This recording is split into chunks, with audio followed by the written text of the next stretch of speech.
खोल दो पंख मेरे कहता है परिंदा, अभी तो और उड़ा है बाकी, जमी नहीं मंजिल मेरी, अभी तो पूरा आसमां है बाकी।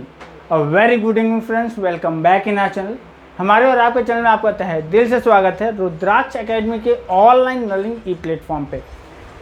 आज बच्चों हम लोग कवर करेंगे अपना क्या लेक्चर 17, ठीक है। जो हम लोग टॉपिक जो कवर करने वाले हैं वो क्या है, ऋग्वैदिक कालीन कला तथा विज्ञान, ठीक है। आज हम लोग क्या कवर करने वाले हैं, कला और विज्ञान हम लोग कवर करने वाले हैं ऋग्वैदिक काल के अंतर्गत जो आते थे, ठीक है, जो खोज हुए या जो उस समय मुख्यतः प्रयोग में लाया जाता था, ठीक है, वो उसके बारे में जानेंगे। क्या है, ऋग्वैदिक आर्यों को काव्य, लेखन, संगीत तथा नृत्य कला की ज्ञान थी, ठीक है। क्या था, ऋग्वैदिक आर्यों को जो था बच्चों काव्य, लेखन, संगीत तथा नृत्य कला का जो था क्या था, ज्ञान था, ठीक है। किसका किसका, काव्य, लेखन, संगीत और नृत्य कला का जो था उन्हें ज्ञान था, ठीक है। उसके बाद जो है विद्यार्थियों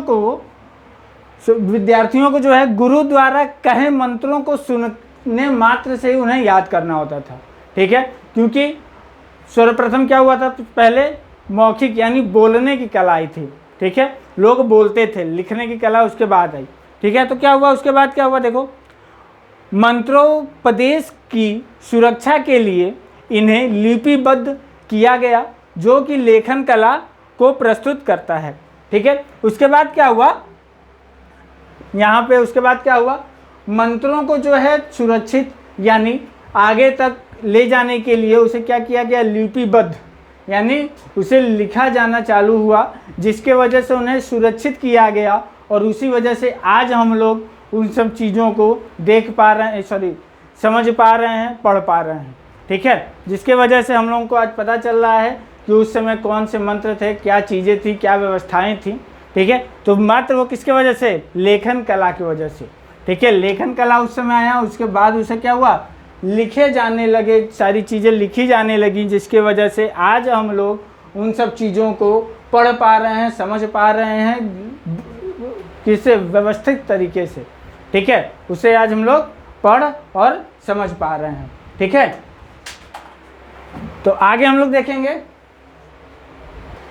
ठीक है, आगे कौन सा हम लोगों का, ऋग्वैदिक कालीन धार्मिक व्यवस्था, ठीक है। धार्मिक व्यवस्थाओं को हम लोग देखते हैं, यानी देवी देवता के बारे में हम लोग इससे पहले पढ़े हुए थे, ठीक है, किसमें, हड़प्पा सभ्यता में, ठीक है। ऋग्वैदिक काल में अब क्या हो गया वो देखते हैं हम लोग। प्रकृति जो है उपासना का अत्यधिक महत्व था, ठीक है। प्रकृति के उपासना यानी जो हमारी प्रकृति है, नेचर है, उसका उपासना यानी उसी का पूजा पाठ जो है मुख्य रूप से किया जाता था, ठीक है। प्रकृति के अंतर जो है प्रकृति के अंतर्गत जो है जल, वायु, अग्नि, सूर्य, चंद्रमा, पृथ्वी, बादल, वनस्पतियों तथा मंडूक आदि की स्मृति की गई, ठीक है। यहाँ मंडूक मतलब समझ लीजिएगा क्या होता है, मेंढक, ठीक है, क्या होता है, ठीक है, मेंढक, ठीक है। उपासना इन लोगों की गई, किसकी, प्रकृति के अंतर्गत, ठीक है। प्रकृति के अंतर्गत क्या क्या आता है बच्चों, जल, वायु, अग्नि, सूर्य, चंद्रमा, पृथ्वी, बादल, वनस्पतियों तथा मेंढक यानी मंडूक आदि की स्मृति की गई, ठीक है। इन लोगों की जो है स्मृति की गई यानी इन लोगों का पूजा पाठ किया गया, ठीक है। देवताओं का वर्गीकरण भी देखने को मिलता है, इसके साथ साथ जो है देवताओं को भी मुख्य रूप से देखा जाता था, ठीक है। देवताओं को भी देखा जाता था, पूजा पाठ किया जाता था। उसमें कौन कौन से थे वो देख लेते हैं। मुख्य रूप से 33 देवताओं का वर्णन मिलता है, ठीक है। ऋग्वैदिक काल में जो है मुख्य रूप से कितने, 33 देवी देवताओं का या 33 देवताओं का वर्णन मिलता है, ठीक है। कितने, 33, ठीक है, कितने, 33 देवताओं का जो है क्या मिलता है बच्चों, वर्णन मिलता है, ठीक है।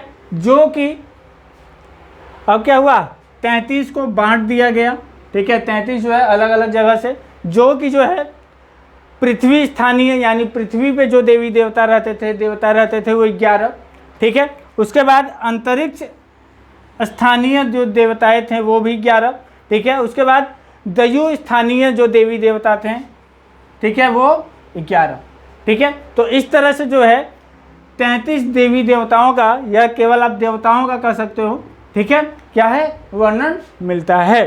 ठीक है, वैदिक देवताओं में अग्नि, ठीक है, किसका किसका, अग्नि, इंद्र, सूर्य तथा रुद्रादि जो है ये मुख्य देवता माने जाते थे उस समय। किस समय, ऋग वैदिक काल के समय। किसे किसे बच्चों, अग्नि, इंद्र, सूर्य तथा रुद्रादि जो थे ये मुख्य देवता के रूप में पूजे जाते थे। ठीक है, तो आज के लिए इतना हम लोग का था। ठीक है, नेक्स्ट हम लोग का टॉपिक जो रहेगा, नया हम लोग का स्टार्ट होगा टॉपिक, वो मैं बता देता हूँ। और जो बच्चे नए हैं, ठीक है, जो बच्चे नए हैं वो क्या करेंगे, इससे पहले जितनी भी टॉपिक आप लोगों को क्लास में चली है, ठीक है, उसको आप लोग देख लेंगे। ठीक है, अब हम लोग आगे से क्या कर, इसके बाद वाला हम लोग का स्टार्ट होगा धर्म। ठीक है, बौद्ध धर्म, जैन धर्म, ठीक है, इन सब धर्मों को हम लोग स्टार्ट करेंगे। कल हम लोग का जो पहला क्लास रहेगा वो रहेगा किससे, बौद्ध धर्म का। ठीक है, जो कि हम लोग कल स्टार्ट करेंगे। ठीक है, till then take care, thank you.